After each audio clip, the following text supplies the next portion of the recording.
It's 8 p.m., so you know what time it is. Time for This Just In right here on our Facebook Live. Of course, I'm Marsha Boyce. Good evening to you, and with me is Neil Hoyt and Justin Marvel. Now, Good night, everyone. our big topic tonight, Justin, Neil, to play or not to play. The NBA has found itself in a quandary.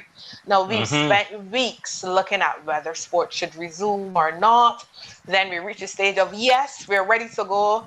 Sport is resuming all across the world. And now the NBA seems to have an issue on its hand. You're hearing some, first it started as a trickle, then some rumors, then you had a full-out meeting with 80 plus players. The NBA has to decide, or I should say the players have put forward two main issues as to why they're not keen on restarting the league. Now remember, the league is supposed to restart late next month. So the two major issues at hand. By playing basketball now and resume, you are going to distract and detract from one of the most pressing issues globally right now. It's not even just a US scenario. And that issue being protests against racial injustice and police brutality. Issue number two, our good friend, COVID-19 and the global pandemic. There are a group of players who are saying, you know what, this is just a little bit too much for me, even considering that, my team is just here to make up a number. We're not going to make the playoffs. We're not challenging for a title. So, gentlemen, first let's zero in on the big question at hand. Will the resumption of the NBA detract or distract from the ongoing protests and that fight for racial equality and that fight against police brutality? Neil, I'm going to start with you tonight. All right, good night, everybody. I didn't tell everybody good night, but I think that it will both distract and it can distract as well as also lend another platform for players to protest and to get their voices out there. So obviously, a lot of people don't have anything to do right now. The country is locked down, so they're out protesting. No, obviously, most of that is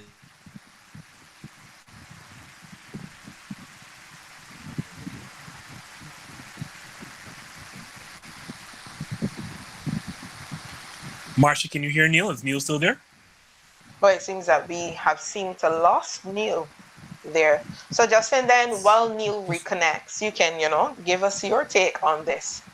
Will any resumption of the NBA, detract from what some are seen as, the all more important, getting that racial injustice, that police brutality fight and keeping it in the limelight? I'll say, let me ask that differently and say it doesn't have to. I can't say without a shadow of a doubt that it will or will not, because again, I don't have the future on my side, but it doesn't have to, and it shouldn't, for so many reasons.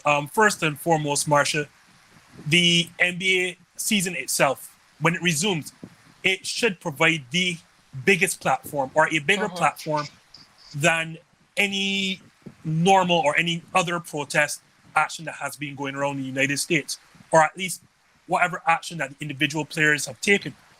I give you an example.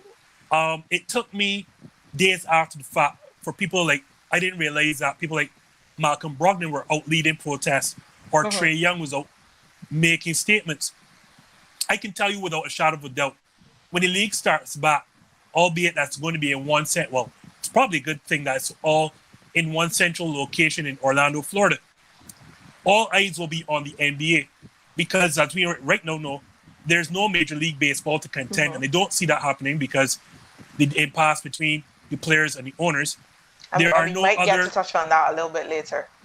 I'm hoping to. The NHL doesn't get the TV eyes or the world's eyes like, how the NBA does.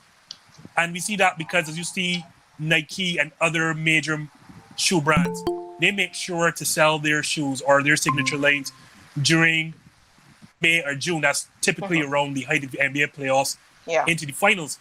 And the reason that is done is because all eyes are on the NBA. So now you have a situation in COVID-19 with lockdowns and restrictions that not many other sports are showing. So now you have the eyes of the world.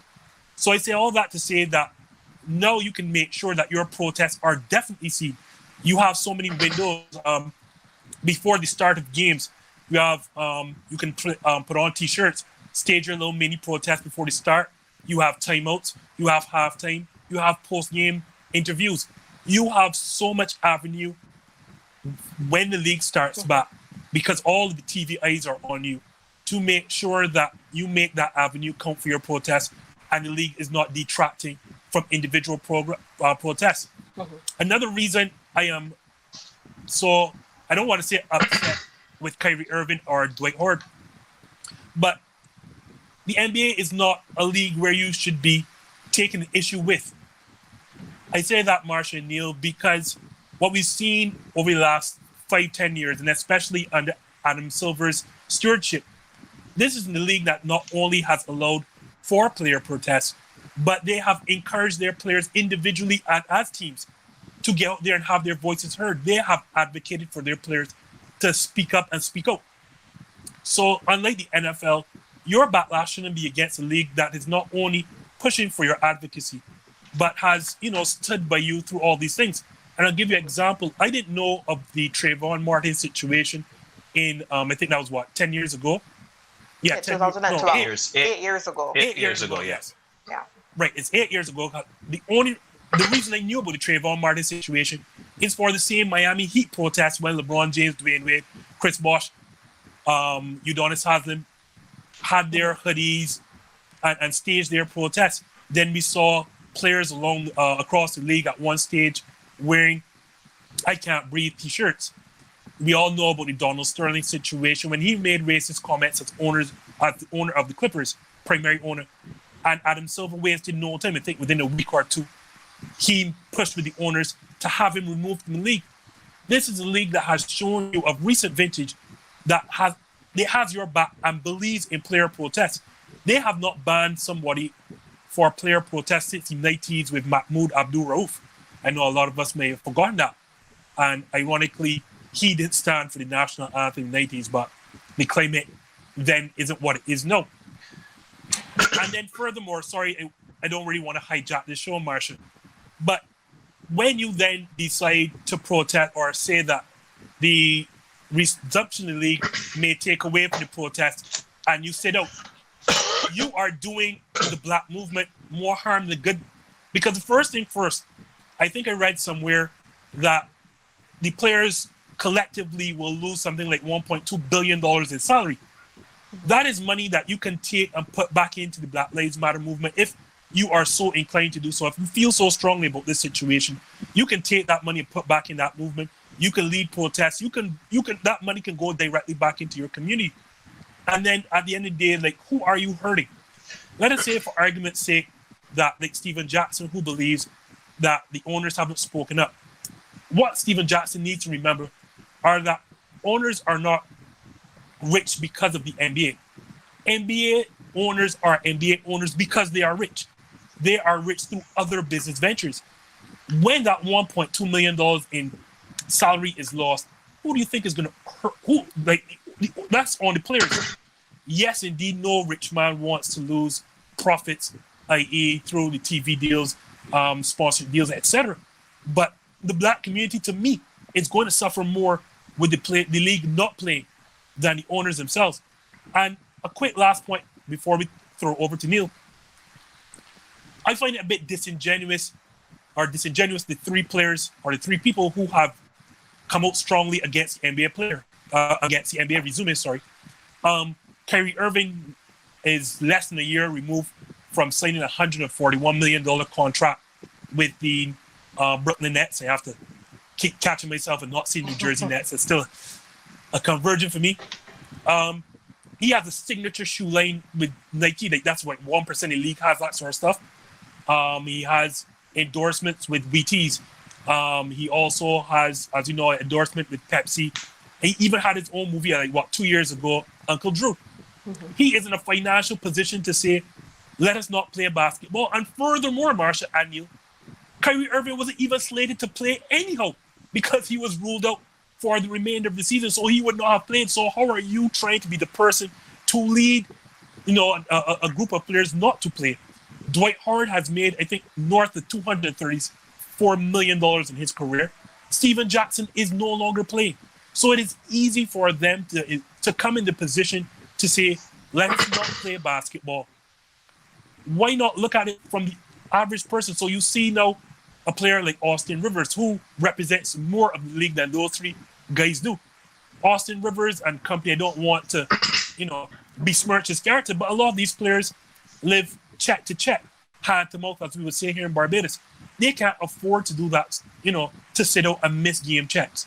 And as I said, those same game checks can go back to community, can go back to the Black Lives Matter movement. So to me, it just doesn't make sense. Playing can only, to me, help the cause and push forward, protest action.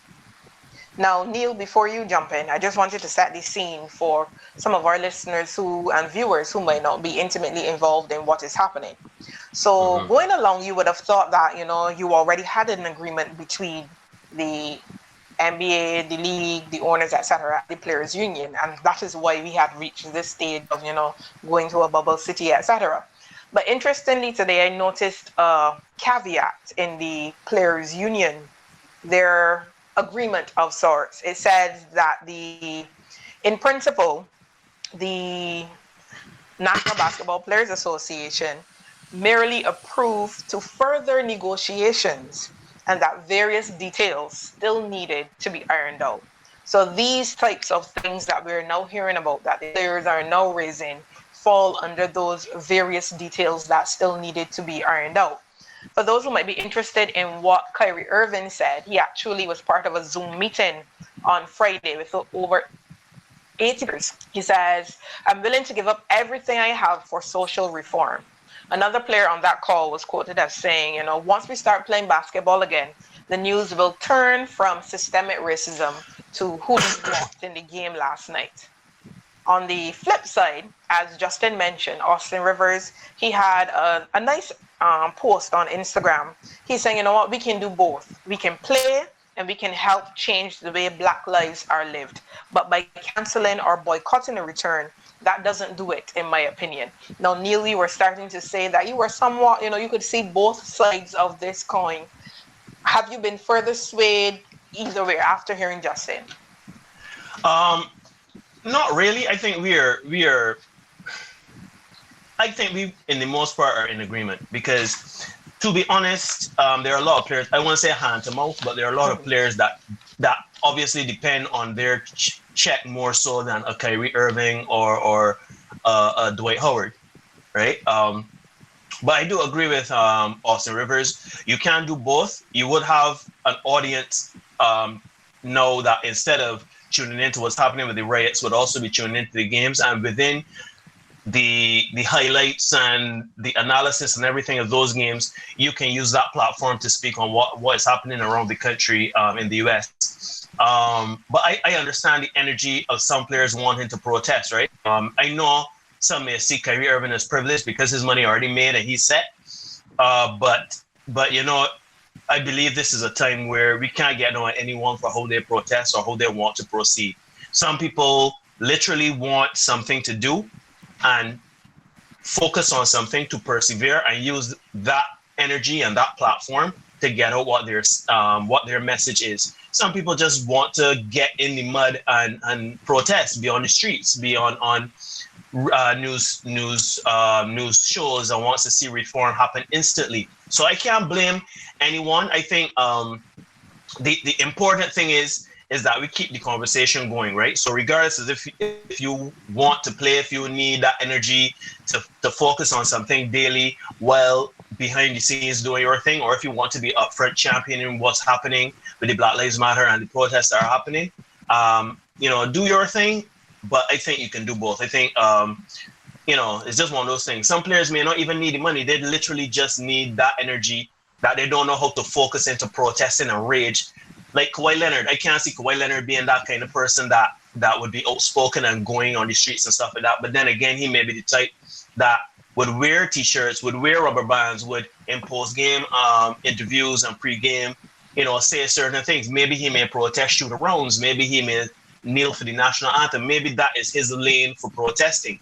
You understand? So, and for some people, being black and performing at the highest level in the sport is also their way of protest. Yeah, exactly, to show look, you're all killing us in the street or whatever, but we provide entertainment for you. We are just as good as you in doing certain things, and in certain things maybe even better than doing it. It's basically a showcase for black excellence, basically.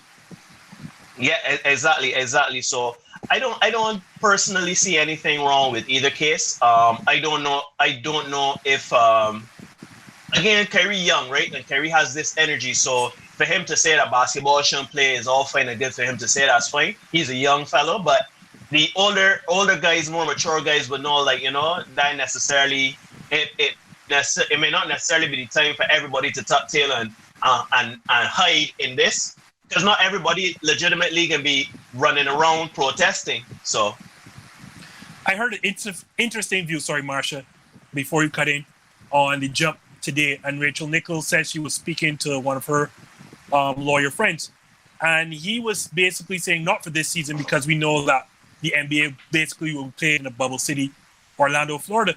But going into next season, if the players are really serious about using their force for change, they can then sit down for next season, and when the league returns to various cities, and say, well, we are not going to play in your particular city unless, such and such police reform, certain things are changed through the city, etc. And obviously, as we spoke about earlier, Marsha and Neil, that now puts pressure to change because of the financial stimulus that these NBA teams bring to these cities, the business that they bring in.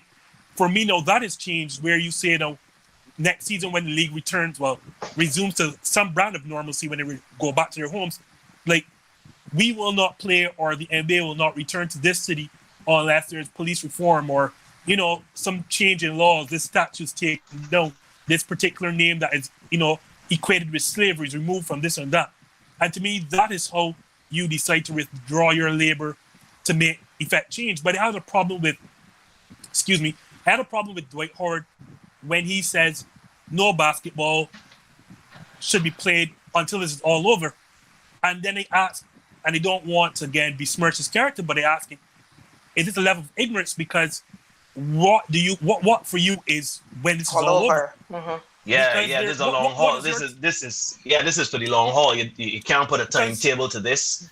This is not going to change by the end of this year. Probably not next year. Not by 5 years. You're probably not going to get what we want. I mean, obviously, you have to start somewhere and hope that the change occurs. And I think right now, as we are seeing, the economic pressure alone is forcing people to come play.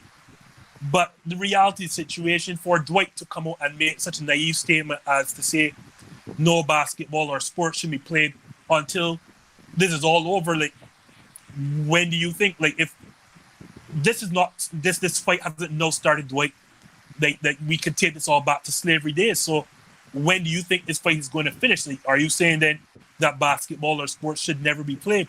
And again, they keep asking, when you do that, who are you truly hurting? No, this is not to say a sport, the NFL. I feel strongly those players should revolt or rebel, retaliate, withdraw their labor in that league for totally different scenarios. As we know, the owners have shown no reason, no belief to say that they care in this movement. As I said, there are 4 head coaches, 1 executive, 0 owners, and they're talking about black. So 4 black head coaches, 1 black executive, no black ownership within the NFL. So they have a reason to believe that things need to change there. But within the NBA, I just don't see that this is a league that has advocated for your individuals to speak out, etc. So right. Yeah, I do agree with that. Sorry, Marcia, just to add to that, I do agree. I think that if it were a league like the NFL, then we can talk about, we could actually, where you have a sport where the black players can impact the sport on the field, and they're doing the treatment that's being had within their sport, and it reflects what's happening in their society, and I'm all for it. But NBA, I don't think that's that kind of league. I think they can do both, in my opinion. I think that as it relates to the NBA for this particular issue, a boycott or a cancellation doesn't solve anything. If as an individual you feel so personally convicted that you want to sit out, that's fine. You want to concentrate your energy on protesting, on supporting the movement as an individual, then by all means take your leave and do that. I don't think calling for a cancellation of the league will help advance the cause in terms of the issue at hand. And I'm in agreement with both of you where this present platform, in terms of visibility and impact, once the NBA starts, all eyes are on the NBA. So in terms of it being a distraction, etc., the players have that power to make it what it is, you know. So when somebody comes to me after I scored 40 points last night and asking me about how I perform, you know, it was a wonderful feeling to be out there on the court. You know, I wish my brothers and sisters in XYZ state had the kind of free, like, you have the power to control the narrative now more so than any other time. Because one, there's no other sport. Well, the Women's Soccer League would have started by the time the NBA begins. But in terms of eyes, number of coverage, etc., the NBA will dominate television coverage. The NBA will dominate advertising dollar. All sports reporters will be tuned into that bubble city, simply because not only that it is basketball resuming, but this is something new, something we have never seen before. So even from a non-sport angle, from logistics, etc., these stories will be making their way into mainstream news. So for me, like, the visibility that you will have, the platform that you will have, is the onus is on you then to keep the issue at hand and what you personally believe in the media cycle, so to speak. So it's not to say if you get up once you start to bounce a ball and you get caught up, etc., etc., etc., then that's on you. That's not necessarily a league issue, so to speak. For me too, where, as Justin was saying, you know, it's a majority black league, not only in terms of players, but in terms of management, staff, etc. But in the context of COVID-19 as well, you have so many people being employed. The league resuming employs people at all different levels, from freelance journalists right away up through to health professionals, etc., etc. Everybody who will be working, you know, distinctly, food service, transportation, etc. So generally, from that perspective, you know, having the league return impacts unemployment, which also impacts black people, whether we like it or not, because the statistics show that in the number of people being unemployed, black people make up the bulk of those numbers, because black people often fill certain positions. You also find that... Oh, sorry. I thought I was going to ask a question, but go ahead. And in terms of what you can do, for those who don't need the money, as Justin mentioned, that money can be donated. There are several causes, there are several community groups, there are lots of organizations who have been around long before me, who've been working on the ground for years and years and years, and they need that consistent financial support. All of those non-profit organizations who are not only working in terms of protests against police brutality, but in terms of educational programs, in terms of healthcare, in terms of housing. So as a player, you can have a much greater impact beyond your voice, where you can use the money that you have. And, you know, we touched on this when we had our episode about black players and their role in terms of fighting social injustices, etc. And my biggest problem, I should say, not my biggest problem, but one of the main problems I have with the narrative from Kyrie Irving and Dwight Howard is pushing this is just a game thing. Now, all along, we've been fighting for sport to get its due. All along, we've been fighting for sport to be seen as, you know, a legitimate career, a legitimate course of profession, etc., etc., etc. Now, you can't just, because it suits you, do sport. Oh, it's just a game. No, it isn't just a game. No. And even history will show you that sport has the power to bring about political change. And whether we like it or not, this is a political, yes, it is a social issue, but it is also a political issue, because certain things cannot be done until certain laws are passed, And for laws to be passed, you need legislatures, you need politicians, and that is where real change will come. And sport has the power to have an impact on those things. And as Mr. Howard is hoping that, we'll resume when this all is over. I don't know if he's speaking specifically about the protests, but this is going to be a very long journey if it is to actually mean anything and for you to see that real sustainable change. Yeah. I am sorry. Go ahead. The point I was gonna make is that Kyrie Irving and to a lesser extent Dwight Howard.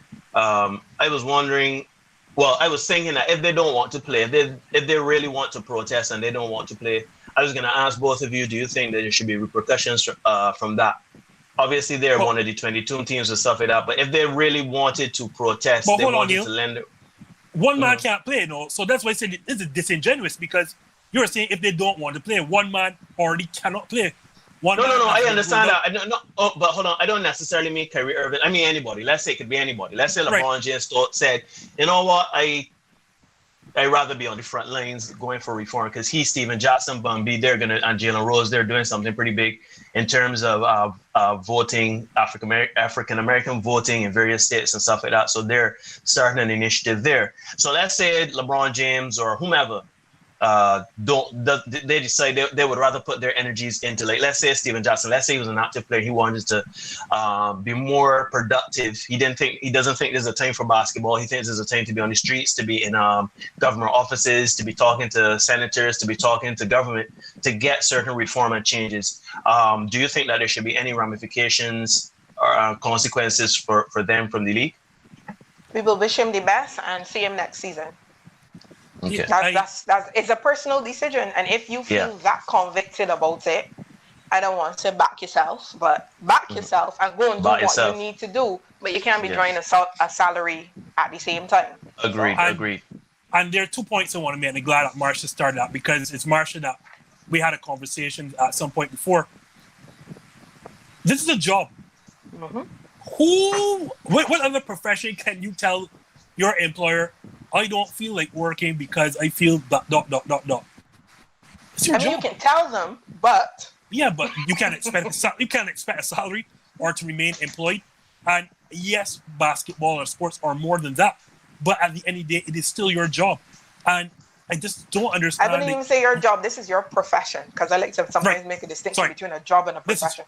This is your profession. Yeah, this is your profession. Yes. This is their calling. This is the only thing they can do. This is their vocation. Yes, it is their vocation.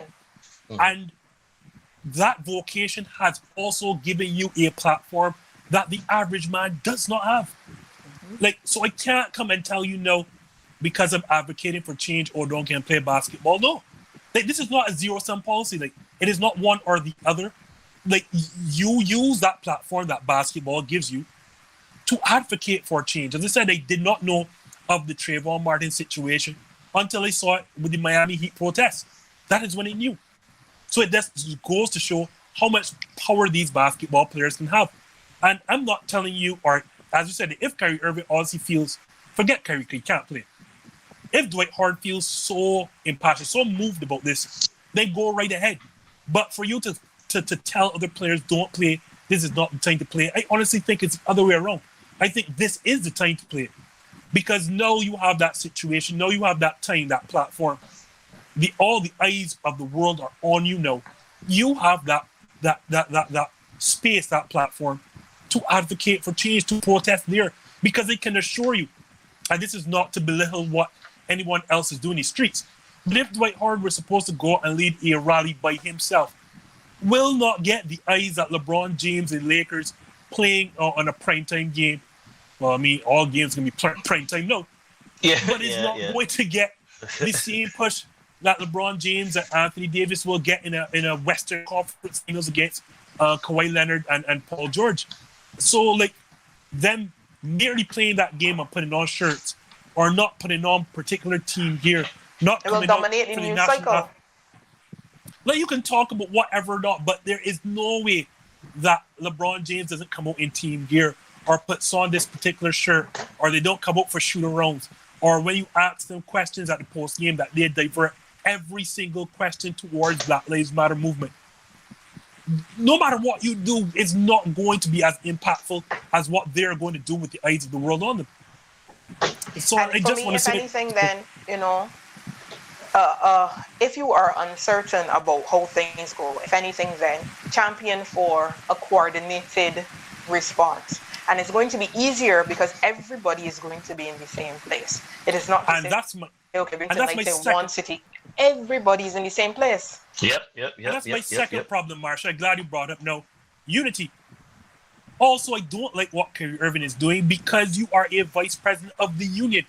You are to represent. Your position, your mayor post is representing the rest of the league. Now, I'm not telling you that your voice or your opinion should not be heard because of your position. But at the end of the day, you in your position that you have, you are supposed to go back, get the consensus of the players, and then put forward that position. Not use your post as vice president of the union to put up your further your feelings. personal, yeah. Mm-hmm. No, that's not what people asked you to represent them for. The reason they asked you to be in that position because you have that sway. You are Kyrie Irving. You have that brand. So Kyrie Irving having that position is a lot greater than Austin Rivers being in that position. So you have a responsibility. You go back to the rest of your players, wait to hear what the consensus, you discuss among yourselves, so you come as a unified front. But when you do this as Kyrie Irving, already, as you know, there are half the players already have stated that they want to play. Then when you come with that contrary view, no, you're presenting a disunified front. Is that what you want in this time where your race, our race, is fighting for equality? And now within your own NBA, a very small rank in terms of the global perspective, is that what you want? But Justin, but again, Justin, the reason why I'm not so critical of someone like Kyrie Irving or Dwight Howard or anybody, the thing this has taught me is that,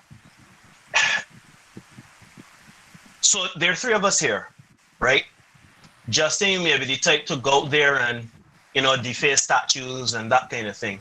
Marsha may be the type to, stay at home, educate people in her immediate circle, her family, her friends, co-workers. I may be the type of person that... Why are you making it sound like I'm boring? All right, I don't know. You all right? So let's switch it. Marsha goes up there and defaces statues. Justin is the one that's impacting his immediate circle, and maybe they want to go on social media and just try to educate people via social media platform. It takes all kinds. So I understand that energy. If I were a younger man, if it was, let's say it was 20, 15 years ago, I may be that kind of energy where you won't go out there and scream until my voice is heard and there's reform. No, I am not physically able to go out there and run from police and cause disturbances and stuff like that. I would more try to use my platform to get that type of change. So I don't have a problem with what Kyrie Irving is saying and Dwight Howard is saying or whatever, but let us not, as you guys are saying, don't mistake your privilege. If you decide to go and play and we shouldn't play and you want to do that, that's all right. We will give you that time to go and do what you have to do, but know that you will not be compensated. But is there a difference between... Just 1 second, Justin. Right, is there a difference, Neil, between... okay, you know what? I've made a personal decision. I'm not going to play versus, nah, let me cancel this whole league. Those are two completely different things, you know. That's what but hold on. No. But you see, again, that comes from that energy. It comes from that energy of wanting change, to agitate change. So in Kyrie Irving's mind, in Dwight Howard's mind, is like, look, let me really make a statement by nobody playing. Let us all be unified and not play. Rich is fine right now, but so they need to. You just said unified, so that it can't be a situation where you are coming and taking tails out of school. For the simple fact, let's just bring it right to this show. We all don't agree on certain stuff, but at the end of the day, when we make decisions that for the show's sake, we make it together as a team for the show's sake. So I'm gonna come to you, Neil and Marsha, and say this is my idea, and y'all tell me that. For tonight. Exactly. Cute. Like, at the end of the day, I may disagree with you all. Y'all may not agree with whatever we decide comes out of this show. We have agreed behind closed doors. So it is not that we have made a decision. I, Justin Marvel, don't agree with it. We're going for that decision. And then I come on this show and say, we know now, we shouldn't do this, blah, blah, blah. Like, no. Whatever is, and as I said, I understand. Collective responsibility. That's what I'm saying, especially in Kyrie Irving's position. But Justin, you have to get away. You have a responsibility. You are not Kyrie Irving, the player, anymore. You're not Kyrie Irving, the individual. But we're talking about the same man that earlier this season say he put a whole tirade on social media, on Instagram, on his story, saying that he don't know why people booing him, and people. All right, people want should go back to their meaningless lives. This is just a basketball game. That is fine for Kyrie Irving to do, because that is Kyrie Irving, the player, the Brooklyn Nets player. He can do that. But now realize, Neil, when you read the reports and Kyrie Irving says, I don't think we should play, our energy, our focus should be on protesting and moving things forward. Note that it is no longer Brooklyn Nets Kyrie Irving. It is no longer star player. It is no longer all-star. Look at the title that is attached to his name then. Vice President of the Players Union, Kyrie Irving. And that comes with a completely different set of responsibilities than Kyrie Irving, the player. You are representing people behind you, and I don't mind you having that position personally. I don't even mind you feeling that the rest of these players should have that position. But what you do as a person representing these players, you go behind closed doors, you make your comments, and then when you come to a decision, then you come out and say, this is what we, the players, are going or will decide. You are but you see, this is a learning experience for Kyrie, right? So we can tell Kyrie is a person that is very. He's a contrarian. Yes, I was gonna say flippant, but contrarian is more politically correct. But yeah, he's a contrarian. He's a person that he wants to agitate change. He wants to go against the grain. He wants to go against popular opinion. He wants to open people's minds and let them be woke. But to be honest, Kyrie needs to mature. He needs to understand when to choose, when to have his battles or not. Like, I agree with you completely. This is not the Brooklyn Nets Kyrie Irving. This is not the NBA player Kyrie Irving. This is the vice president of the players union. This is that Kyrie Irving. So when he gets and he says he doesn't think they should play or whatever like that, it comes over as disharmony or no unity between the players. But I understand where it comes from. He just needs to mature. But I do believe that. I think for the most part, Kyrie's heart is in the right place when it comes to these things. It's just that he needs to understand. I really don't, but continue. I think he has to decide when and where. He has to understand when and where and how. And he has to understand how he can use his voice, both as Kyrie Irving. Well, not both as Kyrie Irving, the individual, Kyrie Irving, the basketball player, and Kyrie Irving that has responsibilities in the administration of the Players Association, right? So he's a young man. I think this is just an attempt for him to wake people up. But I think that I use him as a representative of those players that want to get out there and don't think that there should be basketball games right now. Because I bet you there are a lot of players right now that really don't believe, and I'm not talking about players that want grandstand or whatever. I'm talking about players genuinely don't believe that there should be basketball games right now. No, it's not the time. We've had in the last 2 weeks we had George Floyd, and now we had the guy in Atlanta that was in the drive-thru at Wendy's. Mm-hmm. Right. I just think that right now, some people believe it's not the time for sports. It's not the time, especially in an African-American dominated black or dominated sport. It's not the time to make money for the white man. Some people may say it's not time to play in these cities that have such issues, right? But you have to understand your power as individual, as player, and as a person in the administration of the association, right? If you can understand your role in all of these things, you can more than find a voice to have that platform to add your voice to the reform and to the change. But to say and condemn that players shouldn't play and they should cancel the league and stuff, that's immaturity. That's all that is. That's just immaturity and grandstanding, in my opinion. So. Well, as it stands, that is just one of the NBA's problems as it relates to resuming. We also have another faction of players who have various, let's say, concerns that I can put under the health umbrella as it relates to the pandemic and COVID-19. Now, just to give you a rundown. So there are some of the major concerns as it relates to safety, security in the pandemic, and why some players don't think, the league should go ahead in this bubble city scenario. One, the visitor policies, which mean that no visitors are allowed until after the first round of the playoffs. So in some cases, you would go up to 7 weeks without seeing your family. Two, if you leave the Disney complex, on return, you have to be quarantined for 10 days. There are various staffing protocols that are in place. Generally, some players have an issue with the current COVID-19 state of affairs in Florida as a state, because they seem not yet to have had a handle on the virus. There are some concerns about, who has access to your medical information, because now, generally only your team, specifically the team doctors, would have access to your medical information. Now there's an oversight committee from the league perspective, so the number of persons having access to your medical information is increasing significantly. And once testing is supposed to start from June 23rd, and players are to be tested every 2 days leading up to their entry into that bubble city. So far, having heard all of these things, some players are like, whoa, wait a minute. This is just too much. I don't like all of this here. So why are you going on Florida with all of this going on? Let me just put this thing on pause. Justin, what say you?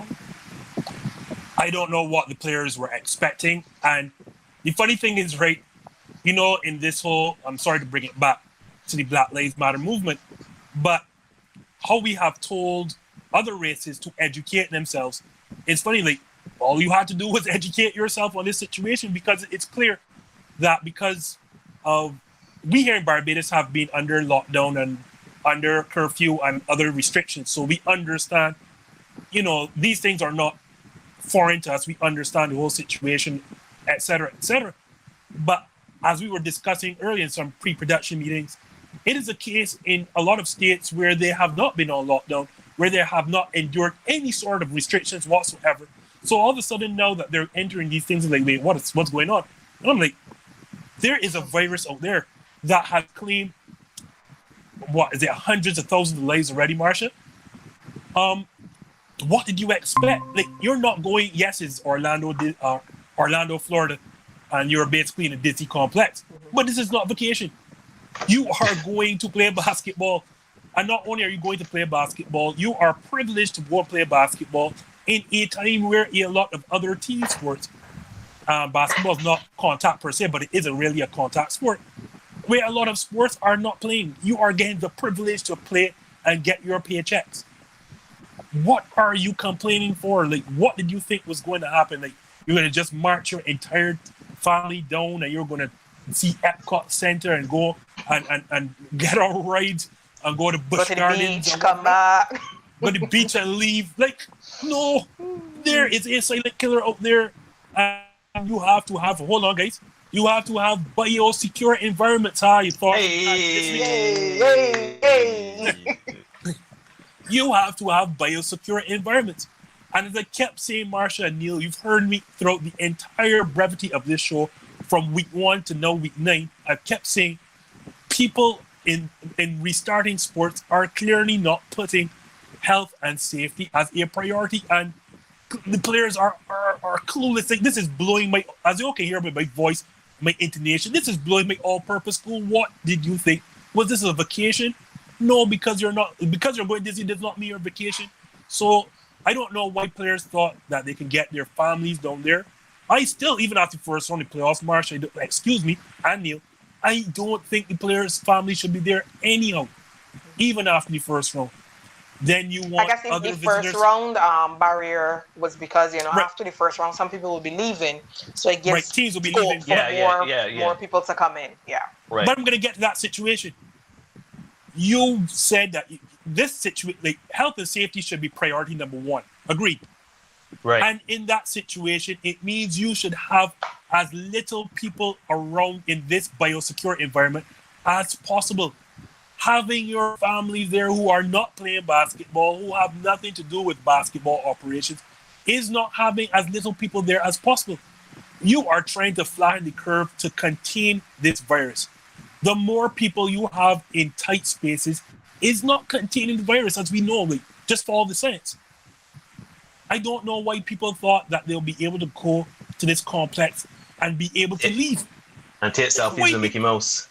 Like, what are you doing? Like, you want to get and leave this. You're there for your job. And see Iron Man. What, to see the latest Avengers film, as my man Gary from the Commissioner of Trinidad would say, that you're watching too much Avengers? Like, what do you want? You are here to do a job. You are here to play basketball. The league has found what they believe is a biosecure environment to have as little people involved as possible. Then go to play basketball. Yes, you're in some cases, whoever makes the finals will be without their families for months. But it's a sacrifice that you have to make. These are not normal times. And players need to understand this. Right. So I completely agree with you, Justin, because I said this just like you at the beginning of this, that a concern of mine was going to be this. Even when we had the episode last week with James Jones, I even asked him about that, because at the end of the day, it's all fine and good to say we need to play, we need to get that money, or I need to do something else to focus on something and miss basketball, love of the game. But at the end of the day, how are you going to keep me secure? And the mental aspect of being away from your loved ones for such a long time. I knew going into it, way back when, I think we all did, that for sports to resume, there would have to be a biodiverse environment. There would have to be... Biosecure. Sorry, what did they say? What did they say? Oh, what did they say? Biodiverse. Oh, sorry. So no. It's all these. It's all the protesting. No. It's all the protesting thing going on or whatever. So you're thinking diversity? Yeah. Make that terminology as we go along. But was this we coming? No. Biodiversity is a thing, boy. You don't think. But no, serious. Right. Biosecure. Right. So I knew that you were going to need an environment that was biosecure, and that you would need to be away from your family. Now, I knew that was going to be a huge challenge for some people. I knew that in a time of uncertainty, especially now that you have the civil unrest happening in the United States, is almost doubly so that when you're going to be in a bubble and you're going to be far removed from your family and friends, because essentially once you are in that bubble, once you're in that biosecurity, that is it. You're there. And to leave there is going to be a set of time that you're going to have to put into being to get into your family and stuff like that. So any movement within that and without that, leaving and coming to, is going to be a challenge. So if you want to play sports, this is what it takes. This is it.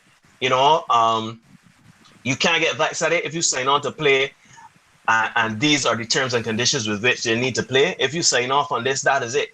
That is what it is. You cannot, this is not you can't bargain this. This is not something you can use your clout to try to get. You're going to make that decision for yourself. You're going to decide, look, are you going to make this playoff run?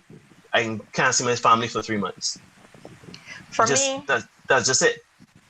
Where I sit is similar to my initial point with the protest matter. It's a personal decision, especially for those who might have some kind of pre-existing health condition, etc. Right. If you personally think it is a risk to you, do not go. And it was already reported that those who opted to withdraw after an independent assessment because of a health concern, they wouldn't be penalized, but you wouldn't be, let's say, marginalized, or it wouldn't be held against you, but obviously right. You wouldn't. So there was that window for those who had health concerns or pre-existing health conditions to right. get an independent assessment and then get that out. So if that is you and you want to sit this one out, no problem. Look after your health. Yeah. For me though, what is interesting about this is that this is a massive communication disconnect. And while I want to say the league is somewhat at fault, I want to lay blame solely on the Players Association. Because at the end of the day, your sole role is to look out for the benefit of players, to communicate with players, to make sure they understand what is happening and act on their behalf. There's no way me, Neil, and Justin sitting down in Barbados, never play a game of basketball in the NBA, have a better understanding from about 4 weeks ago what was going to happen as opposed to these players expected to play. Where was the league in all of this? There should have been constant dialogue, constant communication, constant education. Like from almost our first couple of shows, we knew this was what was going to be required, and we don't play in the NBA. I don't know. The Players Association, this is your sole role. This is what you are supposed to do. So how is it that so many players don't know or did not realize how stringent or how restrictive the protocols were going to be if play was to resume? That for me, that communication disconnect for me is unacceptable. And I'm going to answer that question for you right now, Marcia. This is why I have problems with superstar or star level players leading unions, because oftentimes they are going to act within their own selfish interest. And again, this is not to besmirch the character of Union President Chris Paul and Vice President Kyrie Irving, but the reality of the situation is, if left, like, this is not the first time we've spoken on this on this show, Marcia.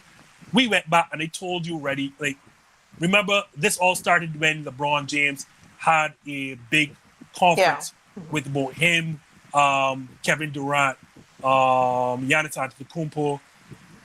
I'm thinking Thing was also in on the call, Kawhi Leonard. And remember the first thing I told you, Marcia, these are all star players. Is it that we can trust them to go back to their teams and report accordingly as what is to be expected? Or are they just saying no on this call amongst themselves, making their decisions because they believe that they represent the interest of the league as the league star players? Especially all these players being entitled on title contending teams that are going to make deep playoff runs, and it's within their interest to play. And that's what I'm saying. I have a problem. And don't get me wrong, the flip side of the coin is when you have a star level player as at the top of the union, you know, it would seem as if then it gives the union more leverage, and then media coverage that you're going to want to hear what Chris Paul says as the union president. But the reality is, so many times we've seen, and we'll come back to the same point all over again, star players look out for their best interests at heart. I can assure you, and not to use Austin Rivers' name again, but had somebody like Austin Rivers being the president of the players' union, we would not have this situation, because the players would have been properly informed as to what to expect, because he is thinking as a low-level player who wants a salary, who wants a paycheck, who also wants to play and needs to understand what's it going to take, as opposed to a Chris Paul who just wants to get out there for the sake, especially someone like Chris Paul who has never made an NBA Finals in his entire life. I'm not saying he's going to do that. I was just about to say, he's not going to make it this year either. He may not do that, but again, the clock is ticking. So he may want to get him whatever accolades it is for him. As I said, so with Kyrie Irving, with the situation, with the protest action, and now you see Chris Paul with the COVID-19 concerns, it does not pay to have these star players at the head of unions, because oftentimes they are not going to represent the interests of the average player. So let's say, for example, everybody was cool, but over the weekend, around Friday, there was a very marked spike in COVID-19 cases in Florida. They had over 2,000 that Friday. And then you had, there's all of these protests going on. There's that level of uncertainty. Could it be a situation where these two new conditions, made a lot of people rethink what might have been an initial decision to go ahead? I was okay with this, but now too much going on, so I ain't really sure. No. Yeah. So okay. So go ahead. But no. Yeah. But it could be a consideration, but I don't think it is a determining factor. I don't think that a lot of players just suddenly say, "Oh my gosh, look what's happening," or whatever. I think it's a case where, some players have a vested interest to play. They have to play. This is for their legacy, is for history. Like, understand how many players there are right now that may be making history should they Yeah, there are a lot make of it to the stories. finals. Yeah, a lot.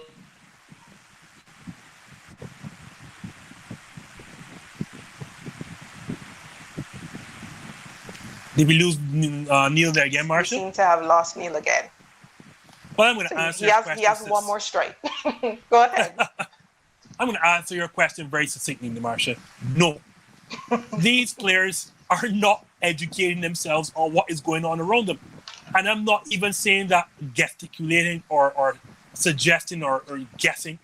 We had none other than Phoenix Suns general manager James Jones come on this show and said that, and this is more related to Black Lives Matter movement, that these players, a lot of them are not educated. So if they're not educated on the situation in our own race, what do you think in cases where, as you have told me, Marsha, in states where there have been no lockdowns, very few, if no restrictions, no curfews, they're not educating themselves on states. So what? There's only what? 2 Florida teams. There are only 2 of the 22 teams from Florida that are going to be in this situation. The Orlando Magic and Miami Heat, correct? The rest of the world, I'm almost certain most of the other teams and the other players are not aware of the situation going on in Florida. So I say all that to say it is not a case that they have seen a recent spike in what is going on in Florida and saying, oh, hold on. It is that they did not understand what the biosecure environment really meant. They did not for understand. Me, the union has the whole blame for that. Because how can you potentially agree to advancing discussions about a resumption and your constituents aren't aware of the restrictions and the protocols that will be required if this resumption is to happen? Like, I mean, don't get me wrong, Marsha, I completely agree with you. That falls at the union's feet. But also, if you're telling other races to educate yourself on social injustices, educate yourself on what is going on in your country regarding COVID-19. It cannot be that hard, Marsha. So why are you all of a sudden now surprised that once you get into this biosecurity environment, you can't leave? Why are you surprised that your family can't come down there with you? Why are you surprised at the amount of testing that you're going to have to do? Like, I think it's once every 2 days? Yeah, every other day. Why is this a surprise to you? Like, as they said, like, why me, you, and Neil, why this comes as no surprise? As before this show started, we knew what protocols were going to be in place in Florida. And this is before they nailed it down, before it was certainty, because when our first program started, they don't think they nailed down Florida. Yes, they were looking for the location, yeah. But they didn't nail it down as yet. And we already knew what protocols were going to be in place. How, as you as an NBA player that were looking at restart, you yourself, you have in yourself your own health and safety and the health and safety of your family. How did you not educate yourself of the protocols that were going to be put in place? Neil, anything to add to that? I'm almost afraid to speak now because my phone, you know what I mean? I don't know what's going on. My phone overheating, so apologies for me dropping it all the time. But yeah, I mean, it is in your best interest as a player, everybody involved in any sport that is looking to combat, it is incumbent upon you to look and see what is happening. What is the protocols? What would you be comfortable with? Do you want to play? If you don't want to play, what, if anything, are the ramifications for your contract? If you do want to play, what are the procedures to safeguard you and your family? To me, I am actually shocked that a lot of players do not feel comfortable with this going forward, right? I don't know if it is they don't feel comfortable because they don't want to play in a pandemic, or they want to play but they feel uncomfortable with the program. Whoops. That's his third strike. Wow. I think we're going to almost have to start changing day, Marsha. I'll let you go ahead with your personal opinion on this one again. No, you already know where I stand. For those who have pre-existing conditions, if you think, you are at risk, etc., it's okay, sit out, no problem, etc. I'm just very, very, very surprised that we have reached this. For me, though, it would be instructive to get a breakdown of the numbers, because in both situations, both in terms of those who aren't willing to play because of the protests and those who aren't willing to play because of the pandemic, or those who are uncertain, I would like to get very concrete numbers, because it's okay to say some players, most players, etc., etc. But you're still not getting a sense of exactly how many players we're talking about. So you're hearing, one meeting had over 80 players, another meeting had about 100 players, etc. But of those 100, where do the majority fall? Because, it might be 10 very vocal players out of a couple hundred. If you understand, if you understand what I'm saying.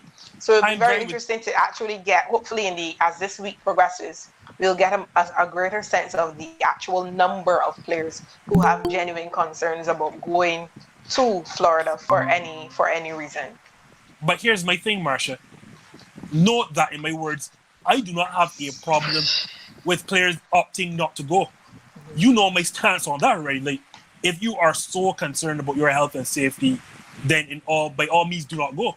Like, I champion that cause. Like, I can't, on one breath, be upset that, from a home perspective, we have sent our West Indies cricketers into the eye of the storm in England to play Test cricket. But on the other hand, be upset with players that don't want to go in a biosecure environment to play basketball in Orlando, Florida. And if you want to stay home, that's fine. I completely understand and agree with anyone who takes that decision. My problem comes in is that those people who wanted to play and all of a sudden now are shocked, bewildered So at pause. the restriction. Like, at the restrictions put in place. Like, what did you think was going to happen? Like, you are not on vacation. Yes, you are going to Disney, but you are going to Disney because the area is big enough to host to facilitate teams. To facilitate your job. Sorry, use a better word, Niels.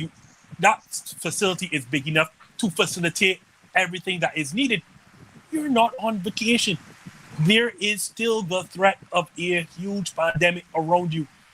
So that is my concern, not that players feel, threatened for their safety, is that all of a sudden, no. They're like, wait, why can't I leave the environment? Why do you want to leave the environment? Where are you going? You're going to play basketball. This is not taking your son to go on Space Mountain. You are going to play basketball. Like, what do you think? You want to come and go as you please? You want to bring your entire family? No. Like, what would have happened when you have to take a 2-game trip to, let's say, Denver in a semi-final Western Conference series? Were you taking your family then? The answer is no. No. So because you're going to Florida, you think that's going to change? No. You have to understand these are different times. These are not times of comfort. These are not times of normalcy. You have been given. Go ahead, Marsha. Sorry. No, you didn't finish your point. You're going to have to sacrifice something because these are strange and abnormal times. You are getting a chance, a privilege to play basketball in a time when a lot of sports cannot play. The least you can do is just understand that there will be severe restrictions here, but you're getting to play. Very much so, and I'm glad you mentioned that point as we move to wrap up here. The U.S. seem to be having a lot of problems with the resumption of their professional sport, because if you go across the pond, as they like to say, the EPL ready and rearing to go on Wednesday. La Liga resumes last week. You had the impossible games in Norway with, individuals competing. I know you were a huge fan. I know it was, of course, it was novel. It was different. You have people in Norway running a race against people in Nairobi, Kenya. One man in France in his backyard competing against another in pole vault in the stadium. So for me, it was something novel. It is something, we can do a lot with. You have rugby resuming in New Zealand, and a lot of the, the comments were, it felt strange because it felt so normal, because there were no restrictions. It was a venue full of fans, etc. So for them, it's the opposite. Madness. Yeah. So people were saying, after we built up so much, it felt so strange to just be so normal to have rugby playing in front of fans. But now the Major League Baseball, back to the US, hit. Justin, as we wrap up quickly, the rhetoric is now, will we actually get baseball this season? I think I said this from show 1 and we're at show 9, and I told you all Major League Baseball is not going to play. As you know, Marshall, I said it from the show 1, that sport will not play because the owners have not learned their lesson from '94. Nope. Like, and I'm not. Forgive me if I sound I'm putting this solely on the owners. Like, some blame has to share between the owners and the players, but like, at a time where so many people are unemployed, what the figures now, Marshall? I think how many millions in the U.S. I know here we have 40,000 unemployed. I think they were It's a good touch saying a million. Yeah, it's a good set of people. It's a good set of people, yeah. The optics alone look bad. You have basically, and this is to put it down, you have billionaires and millionaires squabbling over millions. Like, make it work. How can it be that hard? Make it work. You have a scenario where you have the ability to play. It's not that you can't go into these venues to play. The players are willing to play under particular circumstances and guidelines. Just make the money work. And again, they have not learned their lesson from '94. And from those who don't understand what I mean, there was a league-wide strike in '94 where they lost the entire season. Yep. And what you may not know is that at that time, baseball was the most popular sport in the United States, and by a mile. The sport, because of that, the steroid era, they have never recovered. Never recovered. And I mean never recovered. They have fallen to number 3 behind the king of sports in NFL and the NBA. You're going to lose fans again. I know you have the cheating scandal with Arizona. Right. The Astros, the Houston Astros. Houston, sorry, not Houston Astros, and then the Boston Red Sox. Yeah. You are putting your league further behind the 8 ball.